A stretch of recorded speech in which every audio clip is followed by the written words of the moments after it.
Sir आपसे मैं ये जानना चाहता हूँ, जो आज मीटिंग हुई है, इस मीटिंग का प्रमुख उद्देश्य और संक्षिप्त में बताएं सर।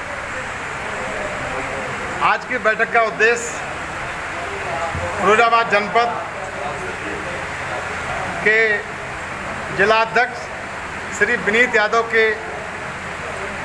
घोषणा करना था और उस घोषणा के साथ साथ यहाँ पर हमारे जितने भी नाते रिश्तेदार आए हुए हैं उन सबका आशीर्वाद भी प्राप्त करना था, उन सबकी भावनाओं को भी प्राप्त करना था और उन सबके आशीर्वाद को प्राप्त करके सर्वजन सुखाय पार्टी की मजबूती का विचार विमर्श भी करना था। सर जो आपने अभी तक जो भाषण दिए, जो मैंने आपके भाषण सुने, उन भाषण में एन केन प्रकरण हमें जो नज़र आया है वो सैपाई परिवार और समाजवादी पार्टी। तो एक पार्टी विशेष को, एक परिवार विशेष को आप टारगेट क्यों कर रहे हैं? Tell me right now.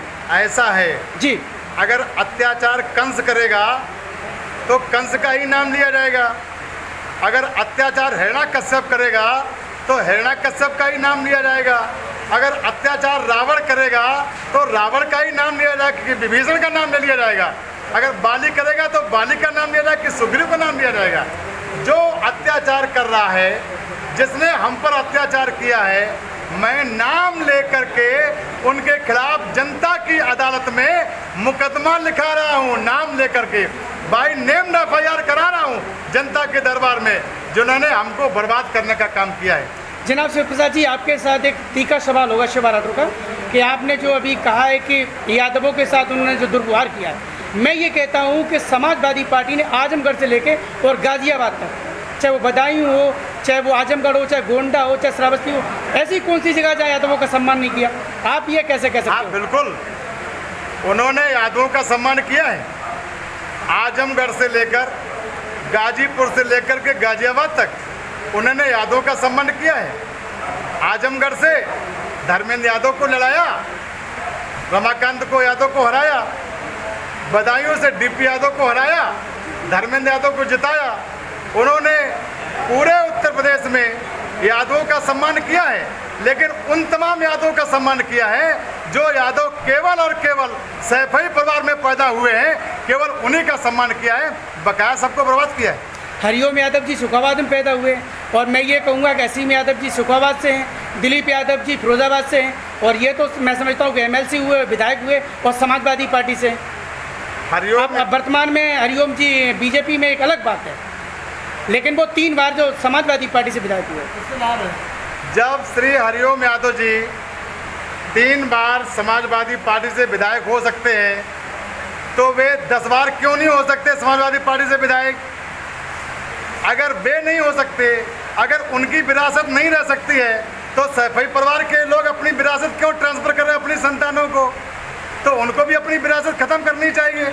आप सभी लोग, यादव लोग, ये विरासत की बात क्यों करते हो? मेरी ये समझ में नहीं आ रही। बैकवर्ड में और भी तो जाती हैं जो मुख्यमंत्री बन सकती हैं, ये सब यादव ही मुख्यमंत्री क्यों बनना चाहते हैं? Tell me right now too fast.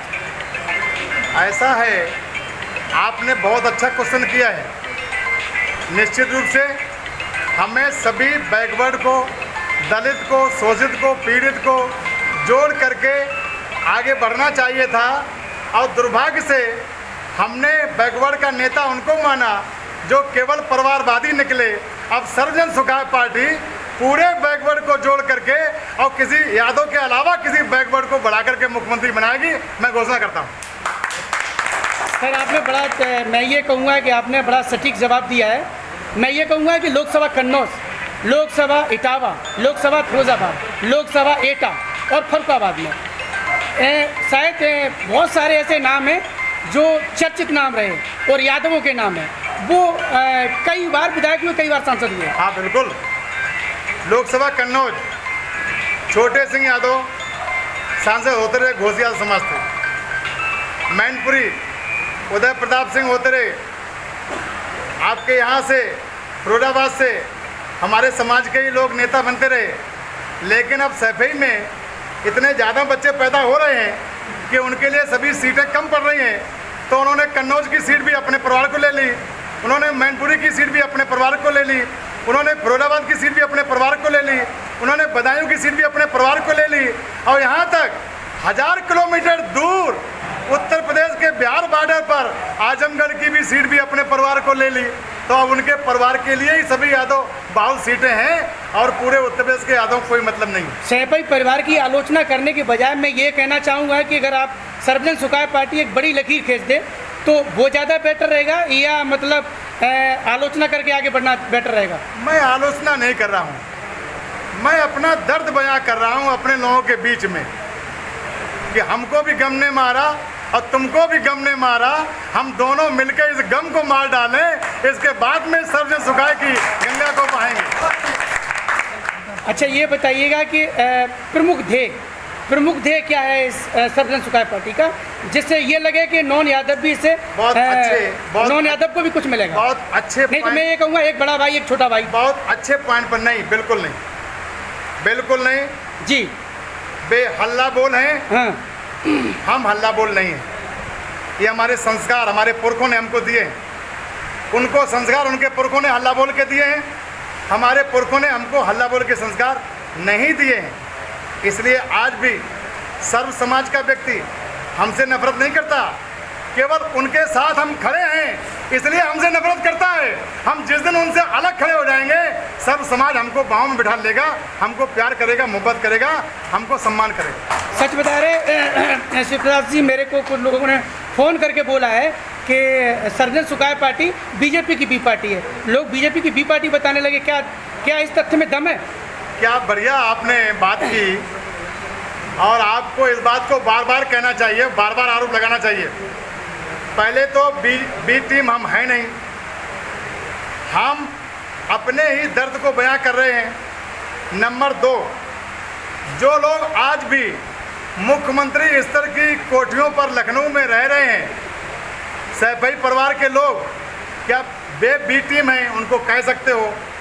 रही बात दूसरी कि यदि बाली सुग्रीव को मारेगा, पीटेगा, पत्नी छीन लेगा, उसका राज्य छीन लेगा, वो मार मार के गदा उसको जंगल में भगाएगा, तो निश्चित रूप से सुग्रीव किसी राम की तलाश करके बाली को बर्बाद करने का काम जरूर करेगा, इसमें कोई दो राय नहीं। आपने मेरे पास एविडेंस है, कई बात में ये कहा है कि घोसी और कमरिया बात को लेके कि घोसी 90% हैं और कमरिया समाज के लोग 10% हैं, और 90% पर 10% राज कर रहे हैं। इस तथ्य में आप मुझे बताइए कि कहाँ तक सच्चाई है? नहीं, निश्चित रूप से हमारी आबादी 90% की है। तीखे सवाल के लिए जाना जाता है शिवा राठौर को। आप तीखे कीजिए, हम उसको ठंडा करके आपको वापस करते हैं। जी बताइए। निश्चित रूप से हमारी आबादी 90% है, और अगर ईमानदारी के साथ समाजवादी पार्टी के लोगों ने हमें 50% भी हिस्सा दिया होता, हमें 50% भी सम्मान दिया होता, तो निश्चित रूप से कभी भी सर्वजन सुखाय पार्टी की स्थापना नहीं होती। लेकिन सम्मान देने की तो बात दूर है, उन्होंने ठोक ठोक के सड़कों पर लुटा लुटा कर पीटा है, उन्होंने रास्का लगाई है, 4-4, 6-6 महीने जेलों में भेजा है, हमारे समाज के लोगों के मर्डर करवाए हैं। उनकी सरकारों में हमारे समाज के घरों में घुस कर के बेटियों को उठा करके ज़बरदस्ती शादियां कर ली गई हैं। हमारे पास नाम उनके प्रमाण हैं। सर, आपने शिवा राठौर के तीखे सवालों का जो जवाब दिया है, इसके लिए बहुत बहुत धन्यवाद। जय हिंद। Thank you.